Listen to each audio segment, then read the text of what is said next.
Good morning, good evening, and greetings. I cheer everybody's up who is connected to this video, and today we're gonna have the fresh one, the fresh guest into our studio is Deathloop. Arcane Studios has been working in a complex niche of immersive sims for more than a year, and I must say he knows his business. The dialogy of Dishonor and the Prey has almost no competitors.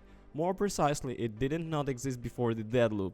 In essence, this is an exemplary immersive sim and a vivid demonstration of how long the studio has come since Ark's Fatals. And still, a new word in a genre through you understand it not at once. The protagonist of Deathloop is called briefly and catchy Colt. One at our ward does not even know this. He wakes up on a cold rocky bench on the island of the Black Reef and a hangover and amnesia. His mouth is clothed with the sand, an empty bottle in his hands, and a total emptiness in his head.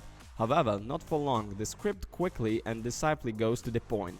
The Black Reef became the center of temporary anomaly. The island itself and its inhabitants are stuck in one-day time loop. Every day the cycle is restarted, the dead are resurrected, everything broken is repaired, and everything open is locked again. Our goal is simple, to destroy this wheel of samsara. Why and why? Not is so important, we will understand later. To do this, it's enough to kill 8 people is one very long day. Well, not to be killed yourself, of course. After all, the island is ruled by so-called ideologists who live in their own little paradise, where actions are never followed by the consequences. And how they don't want to change anything, let alone die. One of them, Julian, will be our main headache, but more on that below. Who rides dips right now on the air? What connects us to Julian and the other inhabitants of the island? What else is Eon Project? Why does the amusing at first glance work of eternal hedonism so quickly become like a gloomy anti-utopia? What's with some rocket plane here? Questions keep popping up and seems like an eternity to answer them all. Fortunately, we have it.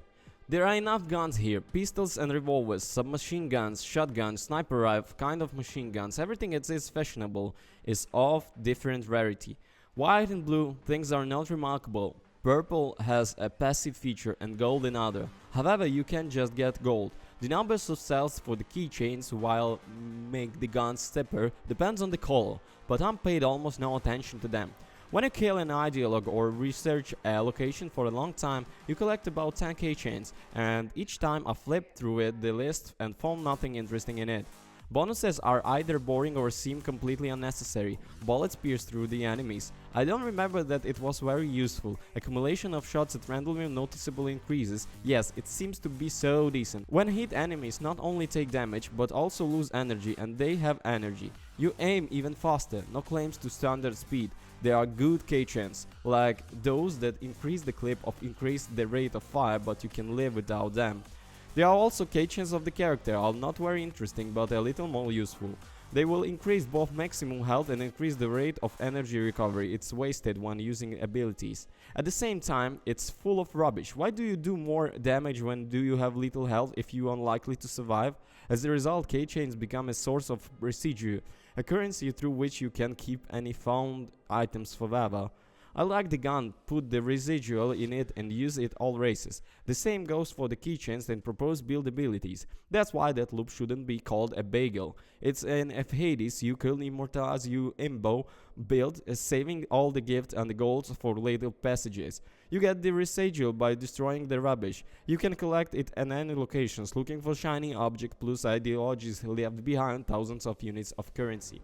He is also dumped after the death of Julian, Colt's most annoying opponent. If the other enemies live their lives, Julian constantly teases the protagonist, convincing him that it's impossible to break the news, and sometimes even goes hunting. At this moment, it is impossible to escape the lair they escape.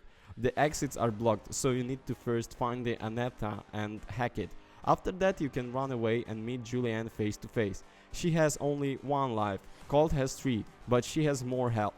When I added the review to this paragraph, I could not decide on a segment. Which project in classic genres, everything is usually clear, but here the game is so unique, and to use the standard scale in the case is difficult and unusual. That loop's brilliant idea is one of the best time loops in the industry. It's not boring to go through the same locations as the character becomes stronger, and since it's arcane, the design is here great. Everything is stylish, the effects are colorful, and the locations give more freedom of action.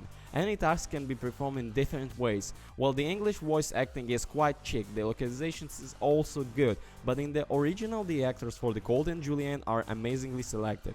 At the same time, the game is not perfect. A big piece of history is hidden in notes and audio files. If you don't like to read and listen, you will not pass you by.